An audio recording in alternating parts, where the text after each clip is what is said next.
자, 17페이지 소화 같이 봅시다. 문제집 소화 같이 볼게요.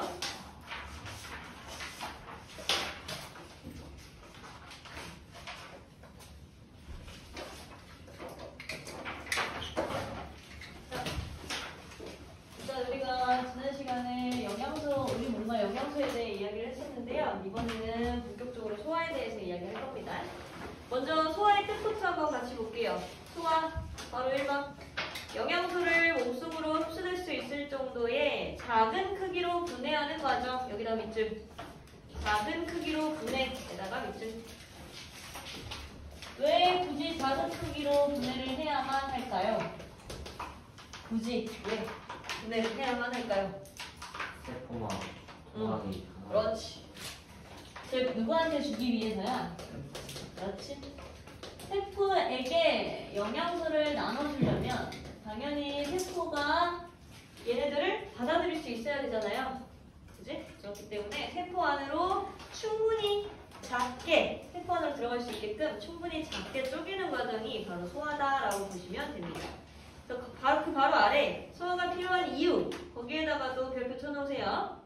음식물 속에 들어있는 크기가 큰 영양소는 바로 흡수되지 못하기 때문에 소화를 통해 작은 크기로 분해된다 라는 거. 이것도 서술형으로 가장 잘 나옵니다. 자, 그래서 소화의 종류부터 한번 같이 보고 넘어갈 거예요. 소화의 종류는 크게 몇 가지로 되어 있니? 크게 몇 가지? 두 가지죠? 무슨 소화와 무슨 소화? 기계적 소화와 화학적 소화, 이렇게 두 가지로 나눌 수 있습니다. 기계적 소화 한번 그림 보시면요, 말 그대로 입으로 씹는 저작 운동과 그 다음에 소화액을 섞는 분전 운동과 그 다음에 아래로 이동시키는 식도가는 운동이죠. 꼼출 운동. 이 정도가 기계적 소화라고 보시면 돼서 힘으로 으깨는 작용이라고 생각하시면 돼요. 힘으로 으깨는 소화가 기계적 소화다라고 보시면 되고, 우리가 궁금한 건 이 화학적 소화입니다. 화학적 소화에다 별표 쳐놓으세요. 화학적 소화의 정의. 크기가 큰 영양소가 소화 효소에 의해, 여기다가 밑줄 해야겠죠? 화학적 소화의 정의는 뭐가 필요한 거야? 소화 효소가 필요한 작용이다 라는 게 굉장히 중요해요. 다시 말하면 소화 효소는 그냥 화학 물질이라고 생각하시면 돼요. 얘네들을 잘게 쪼개줄 수 있는 화학 물질이 우리 몸속 안에 존재해서 이렇게 화학적으로 뜯어내는 작용을 하는 게 화학적 소화다. 그래서 소화 효소에 대한 내용이 좀 적혀져 있죠. 화학적 소화를 촉진하는 작용을 하는 게 소화 효소고요. 그 다음에 한 가지 소화 효소는 한 가지 영양소만 분해하게 할 겁니다. 그 다음 온도의 영향을 받아서 체온 범위, 즉 36.5도에서 가장 활발하게 작용하는 애가 소화 효소래요. 36.5도를 훨씬 뛰어넘어 버리면 소화 효소들은 잘 작용을 하지 않아요. 반대로 완전히 냉각시켜버려도 잘 움직이지는 않습니다.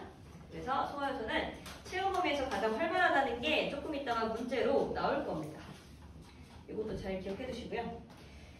자, 그 아래 17페이지면 아래 소화기관에서의 소화작용으로 바로 넘어갈게요. 본격적으로 소화에 대해서 이야기하기 위해 소화계, 즉 우리 지난 시간에 배웠던 기관계 중에 소화계가 있다라는 것도 이해를 하셔야 됩니다. 소화계라고 하는 건요, 얘는 기관계에 포함이 되는 거예요. 근데 우리 동물의 구성 단계 어디서부터 시작을 했어? 세포로부터 시작을 했고요. 쭉 가다가 기관이라는 게 존재했어 안 했어? 존재했어 안 했어? 했죠? 그리고 동물은 구체적으로 뭐가 있는 게 동물이에요? 기관계가 존재하는 게 동물이었죠. 기관계, 그 다음 개체. 이렇게 끝이었잖아요. 그지? 결과적으로 기관계라는 뜻은 뭐가 모인 거야? 기관들의 모임을 갖다가 기관계라고 한다라고 했고요. 사람의 기관계는 구체적으로 몇 개? 거의 4개 정도로 나눠볼 수 있다. 즉 소화, 순환, 호흡, 배설이라고 해서 소순호흡에 이런 식으로 잘라서 우리 지난 시간에 봤었죠. 한 달 동안 이거 잘라가지고 봤었잖아요. 그 중에서도 오늘은 소화만 구체적으로 좀 보겠다는 겁니다. 그래서 소화계는 소화를 담당하는 기관계들의 모임이에요. 어떤 기관들이 있을까요? 가장 먼저 음식물을 받아들이는 곳. 입이 존재하겠죠? 입이라고 하는 기관이 참여할 거고요. 또 음식물이 들어오면 어디로 내려가요? 그렇지. 음식물이 내려가는 길이라고 해서 식도로 음식물이 쭉 내려갈 겁니다. 그리고 나서 만나는 기관, 음식물이 직접 이동하는 기관은 뭐죠? 식도 다음이 그렇지. 위죠. 식도 다음 위라고 하는 기관에서 음식물은 만나게 되고요. 그 다음 직접 또 이동하는 기관 위에서 바로 그렇지. 이렇게 생긴 소장 그리고 뭐? 그렇지. 소장과 대장이 음식물을 실어다가 나르고요. 마지막 어디까지가? 항문까지가 이 음식물의 최종 이동 기관들이 있죠. 이 친구들이 지금 다 소화에 참여하는 기관들인 거예요. 오케이? 심지어 음식물이 직접 이동하는 곳이라 봐도 무방합니다. 그런데 이것 말고도 소화에 참여하는 기관들이 또 몇 가지가 더 있대요. 어떤 친구들 기억나니? 네, 간이라고 하는 애도 소화에 참여한다고 합니다. 어떻게 참여했었나요? 간이 하는 역할이 뭐였지? 소화기에서? 그 쓸개즙 만드는 그렇지. 쓸개즙을 만드는 곳이 어디였어요? 그렇죠. 쓸개즙을 만드는 곳은 간입니다. 그러나 저장하는 곳은요? 그렇죠. 저장하는 곳이 쓸개여서 얘가 쓸개라는 의미가 붙은 거예요. 쓸개도 마찬가지로 소화기에 참여합니다. 소화에 참여해요. 쓸개즙을 간에서 만들고 쓸개에 저장한다라는 거 잘 기억해두세요.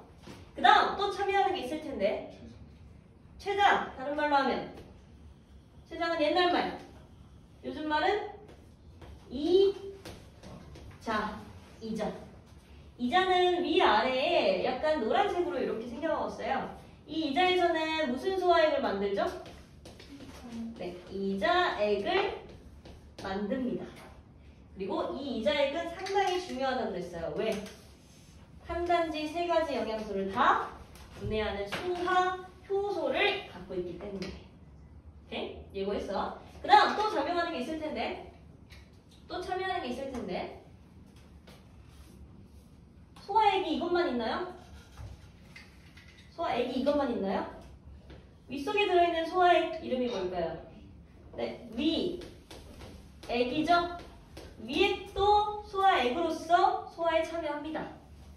그 다음 또 그렇지.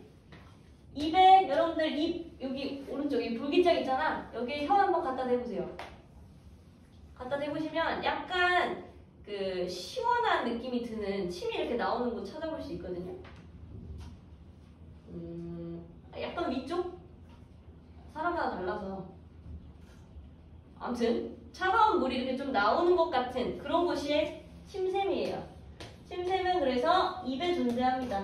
이 침샘에서 만드는 소화액의 이름은요? 소화액의 이름이라고 하면 침이라고 답하시면 되겠죠? 그래서 침도 마찬가지로 소화에 참여할 겁니다. 이 정도면 대충 됐나요? 됐죠? 그래서 이 친구들을 갖다가 우리는 소화계, 즉 소화에 참여하는 기관들이다 라고 얘기를 했어요. 자, 여기서 좀 구별을 하셔야 될 점은요. 소화관 또는 기관, 소화샘, 소화액들을 구별을 잘 하셔야 돼요. 소화관, 즉 소화기관들은 어떤 친구들이겠어? 입, 식도, 간, 위, 대장, 소장 이런 친구들. 이런 애들이 소화기관이에요. 그리고 소화샘은요. 샘이라는 글자가 뭐야? 샘이 뭐야? 원천? 뭔가가 그렇지. 뭔가가 나오는 곳이지. 심지어 액체가 나오는 곳을 샘이라고 얘기를 하잖아요. 그러니까 어디겠어? 침샘, 그 다음에 쓸개구도 마찬가지로 분비를 할 테니까. 그 다음 이장, 위 이런 친구들이 샘에 해당하겠죠. 그 다음 소화액은요. 실제로 그 액체 자체를 부르는 말이지. 침, 쓸개즙, 위액, 이자액 이런 친구들이겠지. 그래서 요 3가지를 여러분들이 잘 구별을 하셔야 물어보는 바에 따라 답을 잘 하실 수가 있는 거예요. 됐나요? 오케이. 자, 그럼 본격적으로 3가지 영양소를 한번 분해해 봅시다. 어떤 영양소들을 분해하기 시작할까요? 어떤 영양소들을 분해해 볼까요? 그렇지. 탄수화물과 또 단백질, 또 지방. 요 세 가지는 무슨 영양소였지? 그렇지. 3대 영양소, 즉 무슨 역할을 하는? 주 영양소로서 에너지원과 우리 몸을 부소화하는 역할을 하는 영양소다라고 이야기했어요. 지난주에 얘기했던 내용이니까 까먹으시면 안 돼요. 어찌됐건 이런 친구들이 이제 3대 영양소입니다. 가장 먼저 탄수화물은요 어떻게 생겨먹었냐면 육각형의 이런 모양이 여러 개가 엮여있는 이런 모양을 하고 있는 게 탄수화물이에요. 즉 여러 개가 엮여있기 때문에 우리는 저걸 분해한다 그랬잖아. 최종적으로 분해하면 나오는 결과물이 뭐겠어? 요거 하나겠지. 그치? 저 여러 개를 저거 하나로 막 바꾸는 과정을 지금부터 보겠다는 거예요. 첫 번째, 자 탄수화물이 지금 입으로 들어왔다고 한번 상상을 해봅시다. 탄수화물 즉 밥, 빵 이런 친구들을 먹었다고 한번 상상해볼게요. 그러면 입에서 침샘이 같이 존재하기 때문에 가장 먼저 만나는 소화액은 뭐야? 침이겠지. 탄수화물은 가장 먼저 침이라고 하는 소화액을 만납니다. 그런데 이 침의 특징은요. 탄수화물을 분해할 수 있는 뭐를 갖고 있어요? 소화효소를 가지고 있다는 특징이 있습니다. 즉 탄수화물이 입에 들어와서 침을 만나게 되면 이 침 속에 들어있는 어떤 특정한 소화효소에 의해 한번 잘리기 시작한다는 거야. 구체적으로 그 소화효소의 이름이 뭐였지? 뭐였죠? 아밀레이스라고 하는 소화효소였죠? 즉 침에 들어있는 아밀레이스라고 하는 소화효소에 의해 탄수화물이 한번 잘린다는 거야. 탄수화물이 한번 잘릴 때의 명칭은 엿당이라고 얘기를 합니다. 그리고 얘의 구조는 약간 육각형이 2개 내지 3개 정도 합쳐져 있는 형태예요. 즉 여러 개 합쳐져 있는 걸 2개 내지 3개로 어땠어? 잘라냈다는 거겠지? 그치? 그래서 탄수화물은 아밀레이스에 의해 한번 입에서 엿당으로 바뀝니다. 그리고 이 당이라고 하는 글자가 여러분들 생각하시는 그 당 맞아요. 당분이에요. 당분. 그래서 밥 같은 거 오래 씹으면 어때? 달죠. 그 이유가 뭐야? 침에서 아밀레이스라고 하는 소화효소에 의해 여러 번 잘렸기 때문이야. 그래서 밥이 당성분으로 처음 바뀌는 곳은 입이라고 하는 기관에서 이 소화가 일어났음을 알 수 있다는 거죠. 됐나요? 자, 그럼 입에서 다시 한번 잘렸어. 탄수화물은. 잘리고 난 다음 바로 내려가는 곳 어디야? 식도겠죠? 식도에는 뭐 안 나와요? 그냥 그대로 지나갑니다. 그리고 나서 만나는 곳. 간이야? 쓸개야? 아니야. 직접 이동한 곳은 위야. 위에는 뭐가 들어있죠? 위액이 들어있지만 이 위액에는 탄수화물을 분해할 수 있는 소화효소는 있어요? 없어요? 없대요. 무슨 말이냐면 아무리 요 속에 어떤 소화효소가 있든 없든 얘를 분해하는 소화효소는 없다는 거야. 즉 탄수화물은 엿당으로 바뀌어서 위에 도착했지만 다시 한번 잘려 못 잘려?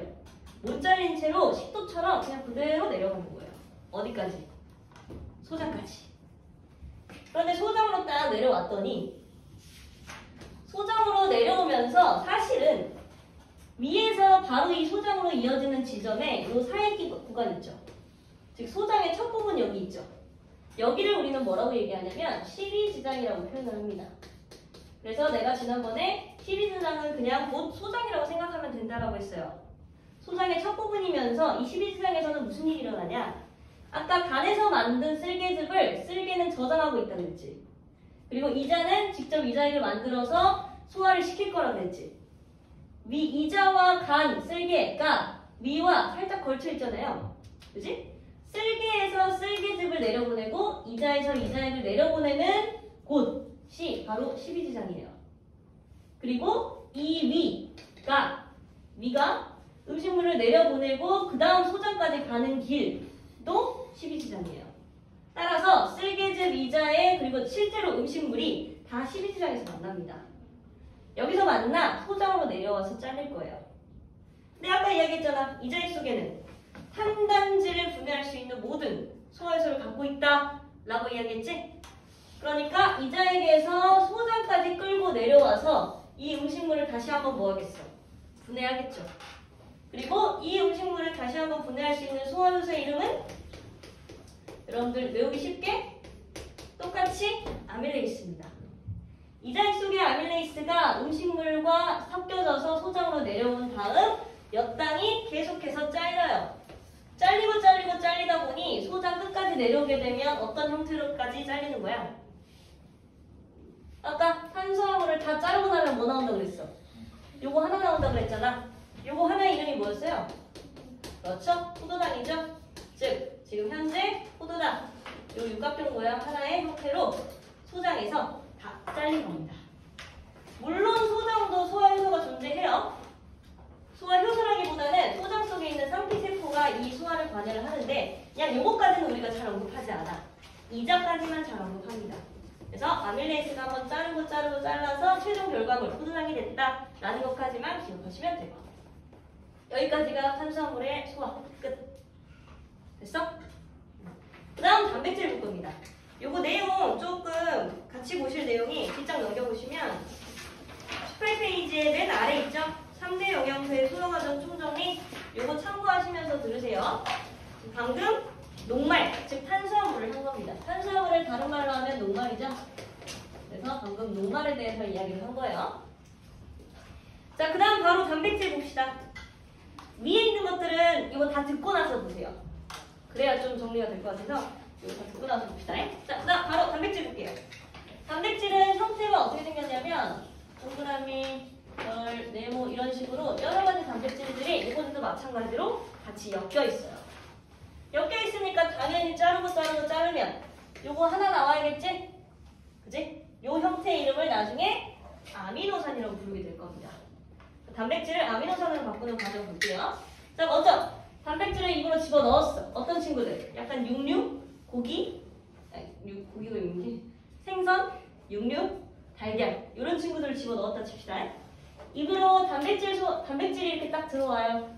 근데 아까 침은 소화에 작용을 하는데 침은 아까 탄수화물을 분해하는 데에만 쓰인다고 그랬죠? 그죠? 침도 나와요. 단백질도 가장 먼저 침을 만나게 되는데 이 침 속에는 단백질을 분해할 수 있는 소화효소는 없대요. 즉 소화효소가 없으니까 나와도 의미가 없어. 그냥 내려가겠지. 식도로 내려갑니다. 아무 의미 없고요. 위까지 도착을 했어요. 그리고 나서 만나는 소화액이 뭐야? 위액이지. 아까 탄수화물은 위액을 만나서 소화할 수 있었어 없었어? 없었어. 그러나 위액은 뭘 가지고 있어요? 단백질을 분해할 수 있는 소화효소를 가지고 있대요. 즉 단백질은 위에서 최초로 잘립니다. 이 위액 속에 들어있는 이 소화효소의 이름 기억하니? 뭐였지? 그렇지. 펩신이었죠? 펩신이라고 하는 소화효소에 의해 단백질은 입을 그대로 거치고 위까지 내려와서 가장 처음 잘립니다. 약간 어떤 형태로? 3개 정도 합쳐진 형태로. 여러 개 엮여있는 게 다시 한번 잘린 거예요. 그리고 이 펩신은 앞에 펩이라는 글자가 라틴어로 뭘 뜻한다 그랬어? 여러 개를 의미한다 그랬죠? 여러 개를 의미하고 있으니까 여러 개를 자르는 건 펩신인 거야. 그래서 가장 먼저 만나는 소화효소의 이름은 펩신이라고 기억하시면 돼요. 여러 개를 먼저 잘라야 될 거 아니야. 그치?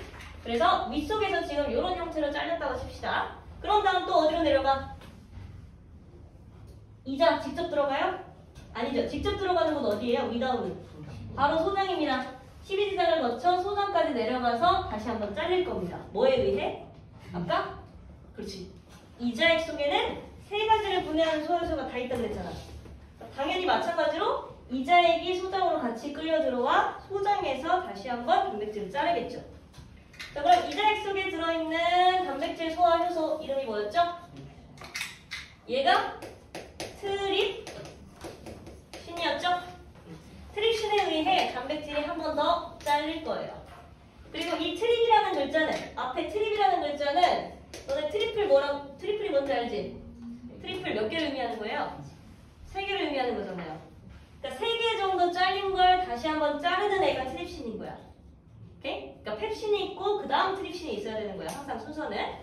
이자액에서 트립신에 의해 단백질이 자르고 잘려서 물론 소장도 같이 참여합니다.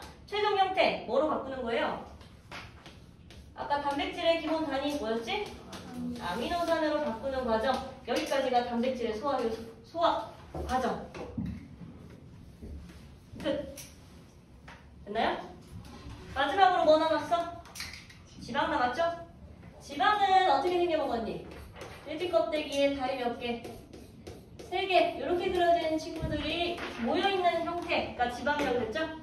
그죠? 그래서 마찬가지로 지방은 가장 최종 기본 단위인 요걸로 잘릴 것 같지만 사실은 이렇게 잘릴 거예요.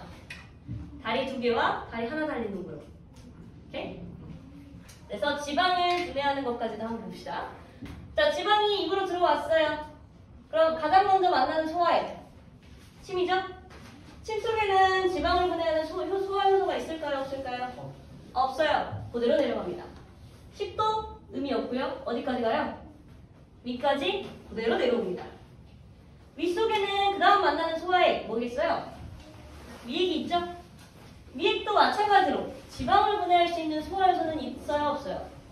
없대요. 없으니까 어때요? 그대로 내려가겠죠. 그리고 나서 어디까지 내려가겠니? 소장에서 가장 처음 분해됩니다. 소장에서 가장 처음 분해되는데 뭐에 의해? 아까 한 단지를 다 분해할 수 있는 효소를 갖고 있는 애 누구야? 이자액이었잖아요. 그지? 이자액에 의해 지방이 소장에서 처음 잘릴 겁니다. 소장에서 처음 잘립니다. 소화효소의 작용을 받아. 그런데 소장까지 와서 잘리기 전에 한번 이 지방을 이렇게 잘라주는 과정이 필요하대요. 어느 정도는 한 번 더 잘려야 소화가 잘 일어나지 않겠니? 그지? 아직까지 참여 안 한 소화액이 하나 있는데 누구예요? 그렇지, 쓸개즙이야. 쓸개즙은 뭐의 소화를 잠깐 돕는데요? 지방의 소화를 잠깐 돕는답니다. 안녕. 그런데 아까 소화 효소가 있어야 화학적 소화를 할 수 있다고 그랬잖아. 대신에 쓸개즙은 소화 효소를 가지고 있지 않아요. 그 아래, 지방 맨 아래에 쓸개즙 이렇게 괄호되어 있는 데 있죠? 거기다가 적어주세요. 효소 없음. 효소 없음. 효소 X. 효소가 절대로 존재하지 않습니다. 그런데 지방의 소화를 돕기는 도와요. 이 돕는 작용을 뭐라고 명칭을 하냐면 유화작용이라고 명칭을 붙입니다. 즉 유하게 만든다는 거예요. 유들유들하게. 그래서 이렇게 엮여있던 지방을 갖다가 하나의 단위치로 약간 바꿔주는 작용. 요거는 소화라고 이야기할 수는 있지만 효소가 작용해서 일어나는 화학적 소화는 아니라는 거예요. 그냥 지방의 소화를 도울 뿐이라는 거죠. 그래서 한번 유화작용을 거쳐 이런 단위체로 바뀐 다음 아까 이자액을 만나 드디어 소화효소를 만나가지고 잘린다고 그랬죠? 어떤 소화효소가 이자액 속에는 들어있을까요? 지방 분해할 수 있는 소화효소 라이페이스입니다. 라이페이스. 지금 이렇게 내가 얘기했던 것들은 다 외우셔야 돼요. 라이페이스가 관여를 하여 지방을 뭐랑 뭘로 바꾸죠? 아까 다리 하나짜리랑 다리 2개 얘네들을 뭐라고 불러? 지방산과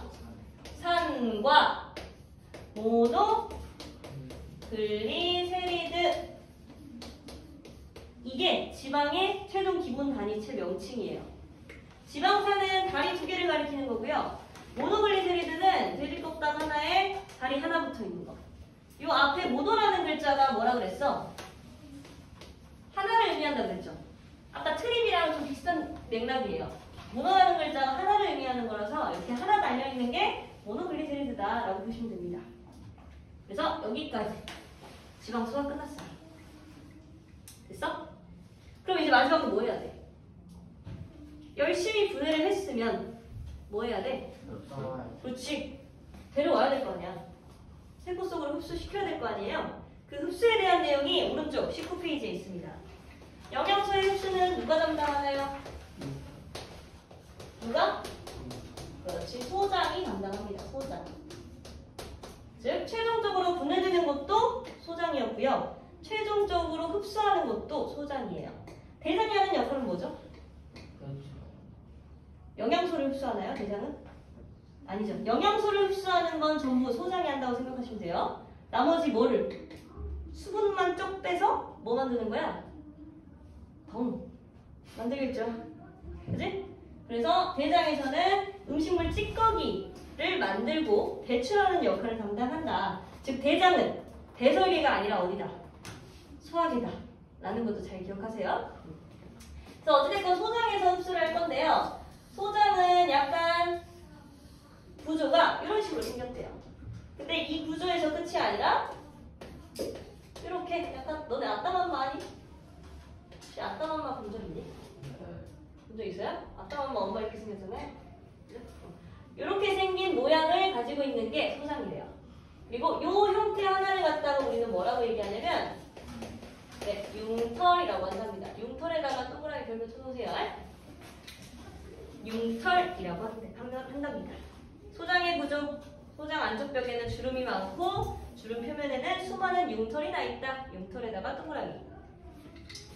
융털이 하는 역할. 융털은 굳이 왜 이렇게 생겨먹었을까요? 뭐를 넓혔지? 그렇지. 표면적을 넓혔다라는 말이 반드시 포함돼야 돼요. 표면적이라는 말은 겉으로 드러났을 때 면적이야. 겉넓이야, 겉넓이. 겉넓이가 넓어졌다는 뜻은 얘가 아예 없을 때의 상황보다 있을 때의 겉넓이가 훨씬 많아졌다는 거예요. 이렇게 되면 좋은 점이 뭘까요? 응? 그렇지. 흡수를 더 빨리 효율적으로 해요. 왜냐면 이렇게 민둥이처럼 생겨먹은 거는 이렇게만 흡수를 할 수 있었는데 융털이 나 있으니까 여기도 저 안쪽에도 다 어때? 흡수를 시킬 수 있겠죠. 결과적으로 표면적을 넓혀서 영양소의 흡수를 뭐 할 수 있게 만드는 거야? 효율적으로 할 수 있게끔 만드는 거지. 과학은 효율이라는 말이 굉장히 많이 나와요. 왜냐면 가장 효율적인 걸 찾는 거니까. 효율적으로 만들기 위해 표면적을 넓히는 그런 구조를 가졌다. 이건 나중에 폐에서 폐포와도 조금 연관이 있습니다. 폐는 한 덩어리가 아니라 약간 동글동글 이렇게 생겨먹었죠? 이 폐포도 마찬가지로 표면적을 넓혀서 기출 교환을 효율적으로 한다라고 했잖아요. 그런 것처럼 표면적에 대한 내용이 굉장히 많이 나와요. 나중에 여러분들 3학년 때 세포 분열에 대해서도 할 때도 표면적 똑같이 나옵니다. 어찌됐건 흡수에 대한 내용은 소장의 융털에서 담당하고 있으니 융털을 그려봐야겠죠? 요거 하나를 지금 그렸다고 생각하시면 돼요. 그리고 이 융털의 구조는 살짝 특이하답니다. 이렇게 겉부분에 뭐가 있대요? 융털은 모세혈관이 존재한대요. 이 모세혈관이 하는 역할은요. 우리 혈관 속에는 뭐가 흘러? 그렇지, 피, 혈액이 흐르잖아. 혈액은 대부분 무슨 성분이야? 혈구. 뭐야? 혈. 고체야, 액체야? 액체잖아요, 액체. 이 액체가 이렇게 흐를 수 있는 건 뭐가 들어있기 때문이겠어? 물이 들어있기 때문이겠죠. 그지? 모세혈관으로 들어갈 수 있는 영양소들은요, 물에 잘 녹아야 될까? 녹으면 안 될까? 그렇지, 잘 녹아야 돼요. 그래서 수용성이라는 말이 물에 잘 녹는다라는 뜻을 가지고 있어요. 따라서 수용성 영양소들을 흡수하는 곳이 바로 모세혈관입니다. 주로 어떤 친구들일까요? 포도당과 아미노산. 뭐야? 탄수화물의 기본 단위, 단백질의 기본 단위. 얘네는 수용성이라는 뜻이에요. 아까 소장에서 다 분해하고 얘네만 흡수한다고 그랬잖아. 그치? 주로 이런 친구들 또는 뭐 물, 대부분의 물도 소장에서 흡수합니다. 물, 무기염물 이런 친구들. 그리고 가운데에 남은 거 뭐야? 포도당 아미노산 흡수했고 남은 거 지방이죠? 지방산과 모노글리세리드 요거 남았잖아요. 그치? 요거를 흡수하는 친구가 누구인 거야? 암족관이래요. 그러면 아까 얘네들은 물에 잘 녹는다고 했으니까 지방은 어디에 잘 녹겠니? 기름에 잘 녹겠죠? 그렇죠? 그래서 지용성 영양소들을 흡수하는 애가 암족관입니다. 어떤 애들이겠니? 지방, 산과 모노, 글리세리드 어쩌고도 지용성 영양소고요. 비타민 중에서도 지용성 영양소들이 있을 수 있어요. 지용성 비타민이 있을 수도 있어요. 됐죠? 그래서 마지막으로 소장에서 이런 것들을 흡수하더라. 됐나요? 여기까지 하고요. 뒤에 문제를 조금만 볼 건데요. 뒷장 넘겨보시면 20페이지부터 뭐 23페이지, 25페이지까지 다 소화에 대한 내용이고 27페이지 펴보세요. 40번부터 이제 이어지는 문제들이 다 실험에 대한 내용입니다. 과학은 항상 실험에 대한 내용이 항상 같이 나오죠. 그치? 이론을 확인하는 게 실험이라 그래요. 실험 40번 같은 거 보시면 이게 지금 뭐야? 치매 작용을 알아보기 위한 실험이래. 그래서 실험 과정 잠깐만 볼게요. A는 묽은 녹말 용액에 증류수를 뿌렸답니다. B는 묽은 녹말에다가 침 용액을 집어넣었대요. 그랬을 때 영양소 검출 반응을 한다라고 되어 있어요. 너네 영양소 검출 반응 다 외웠니? 어쨌니? 오늘 새로운 친구도 있으니까 다시 한번 적어봅시다. 영양소 검출 시약. 녹말 검출할 수 있는 시약 이름이 뭐죠? 그렇지. 아이오딘과 칼륨 용액을 가지고 떨어뜨렸을 때 녹말이 들어있는지를 확인할 수 있어요. 어떤 색으로 바뀌면? 그렇지. 청藍색으로 바뀌면 이 속에 영양소, 녹말이 들어있구나라는 걸 알 수 있죠. 그 다음 포도당을 검출할 수 있는 시약. 그렇지. 베네딕트는 포도겠지라고 외워라 했어. 베네딕트는 포도당을 검출할 수 있는 시약입니다. 베네딕트를 떨어뜨렸을 때 그 속에 포도당이 있으면 무슨 색깔로 바뀌어요? 적색으로 바뀌죠. 그죠? 그 다음 녹말 포도당 했으니까 단백질 있어야겠지. 단백질을 검출할 수 있는 시약의 이름은요? 그렇죠. 듀렛이라고 표현을 하고요. 뭐라고도 표현해? 5%에 어쩌고 1%에 어쩌고 라고 표현되어 있으면 듀렛이라고 보면 된다고 그랬어요. 듀렛은 무슨 색깔로 바뀌면 단백질이 들어있다는 걸 알 수 있죠? 보라색 기억하세요. 보라색이고요. 마지막 지방이죠? 지방은 무슨 시약을 가지고 검출할 수 있죠? 뭐야? 그렇지. 지방 다리 몇 개? 3개. 수단쓰리 다리 몇 개? 3개. 색깔이 무슨 색? 선홍색으로 바뀌면 이 속에 지방이 있구나를 알아낼 수 있다고 그랬어요. 요거 기억하셔야 돼요. 자, 이거랑 비슷한 실험입니다. 40번 보시면 A는 증류수를 넣었기 때문에 사실상 녹말이 잘렸겠어요? 안 잘렸겠어요? A와 B의 차이가 뭐야? 하나는 증류수, 아무것도 없는 그냥 순수한 물을 넣은 거고 하나는 침까지 집어넣은 거야. 근데 침이 하는 역할이 뭐니? 녹말을 뭘로 바꿔주는 역할을 해요? 녹말을 엿당, 당분으로 바꿔주는 역할을 하죠. 이 포도당이라고 하는 것이 당분으로도 바뀔 수 있어요. 엿당, 포도당, 당분 이런 걸 검출할 수 있는 게 베네딕트야. 그래서 지금 시험 상황은 침이 있느냐 없느냐에 대해서 이야기를 하는 거예요. 그럼 A는 침이 없었으니까 잘리지 못했을 거 아니야. 그럼 아이오딘 반응은 할까요 안 할까요? 하겠죠. 녹말만 있으니까. 하겠지만 베네딕트 반응은 해야 안 해? 안 하는 거예요. 반대로 B는요. 침을 넣었기 때문에 탄수화물을 엿당으로 바꿨겠지. 그럼 아이오딘 반응은 하겠어 안 하겠어? 안 하겠죠. 베네딕트 반응은 하겠어 안 하겠죠? 하겠죠. 그죠? 그래서 그런 반응에 대한 실험일 겁니다. 1점 넘겨보세요. 28페이지 41번까지만 보세요. 28페이지 41번 보시면 과정 4에 쭉 찾았어? 과정 4? 과정 4에 딱 보시면 80도씨에서 90도씨 보이시죠? 그죠? 과정 2에 보시면 35도씨에서 40도씨 보이시죠? 이 온도에다가 쭉 밑줄 그어보세요. 자, 과정 2에서 35도씨에서 40도씨 물을 사용한 이유는 뭐였을까요? 들려요. 팀성분이 왜? 맞아? 네. 친성분이 가장 활발하게 이루어지는 네, 맞아요. 아까 소화효소가 가장 활발할 수 있는 온도. 그렇지. 체온 부분에서죠. 그지? 그래서 사람 체온과 같은 환경을 만들어주기 위해 35도씨에서 40도씨의 물을 집어넣은 거예요. 아래다 체온이라고 적어주세요. 그 다음에 맨 아래 과정 4번에 80도씨에서 90도씨의 물 이거는 왜 이러는 걸까요?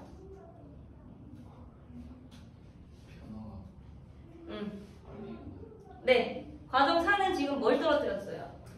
베네딕트 용액을 떨어뜨렸대요. 근데 베네딕트 용액은 조금 특이한 게 있었어. 가열을 했을 때 뭐 했어? 더 반응이 빨리 일어났죠? 어디다 적어야 돼? 이렇게 할게요. 가열을 했을 때 훨씬 반응이 빨랐죠? 그치? 그 환경을 만들어주려고 하는 거예요. 그 아래 가열이라고 적어주면 되겠죠. 마지막으로 요거 하나만 정리하고 바로 문제 풀게요. 지금 여기 이 기출문제는 나와져 있지 않지만 여러분들 예전에 문제 풀 때는 내가 한번 언급한 적이 있었어. 저 위액에서요. 위액은요. 뭐랑 같이 섞여 있죠? 염산이 같이 나온다 했습니다. 기억하니?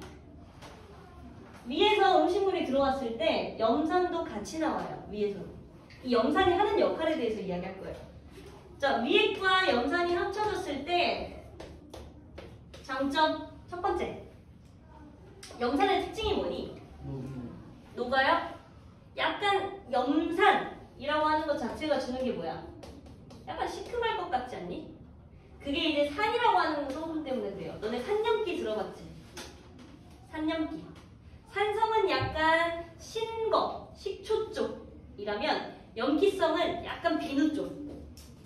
오케이? 약간 그런 느낌이에요. 그래서 산과 염기는 만나면 중화가 됩니다. 나중에 할 거예요. 그래서 산이라고 하는 것은 약간 시큼한 산성분이에요. 그렇기 때문에 상대적으로 우리 몸속에 있을 때 독성이 강해요. 독성이 강하다는 것. 우리 몸에는 그래도 코팅된 뭔가가 나온단 말이야. 밑속에 코팅된 뭔가가 나와서 우리 몸을 지켜주지만 균들 같은 경우에는 어떻겠어? 곧바로 죽어버리겠죠? 그래서 이 염산이 하는 역할은요. 소독작용이에요. 그 아래다가 적어주세요. 28페이지에 그 빈 공간 있죠? 거기다가 위액 플러스 염산, 얘는 이름이 염산입니다. 얘네들이 섞였을 때 하는 역할. 문제로는 나오지 않았지만 나중에 한번 엮어가지고 선생님이 문제 드릴게요. 염산이 있을 때 좋은 점, 소독을 시켜줍니다. 음식물도 뭐 병균들이 많이 있을 거 아니에요? 그런 것들로부터 우리 몸을 지켜주겠죠. 두 번째, 염산이 있음으로써 좋은 작용. 모르겠어? 위액 속에 들어있는 단백질, 소화효소인 펩신의 작용을 돕는다는 특징이 있습니다. 이렇게 두 가지 적어주세요. 28페이지 아래에다가 위액과 염산을 합쳤을 때 소독작용이 일어나고 펩신의 작용을 돕는다. 즉 펩신이 염산과 함께 있을 때 가장 잘 반응할 수 있대요. 이것도 마찬가지로 이렇게 방금 요 용액 가지고 실험했던 것처럼 이것도 실험에 나올 수도 있어요. 됐나요? 여기까지 하고 문제 한번 풀어봅시다. 지금 앞에 20페이지부터 쭉 풀 건데요. 그 중간중간에 띄어쓰기 안 된 데가 있어요. 3번 보시면, 3번에 5번 보시면 탄수화물 아미레이스 붙어있죠? 띄워주세요. 그 다음에 24페이지에 21번 21번도 마찬가지로 띄워주세요. 띄워주시면 어디가 어딘지 알 수 있을 겁니다. 36번도 띄워주시면 돼요. 지금부터 시작. 문제 풀다가 모르는 거 있으면 바로바로 물어보십시오. 1번부터 쭉 풀어봅시다.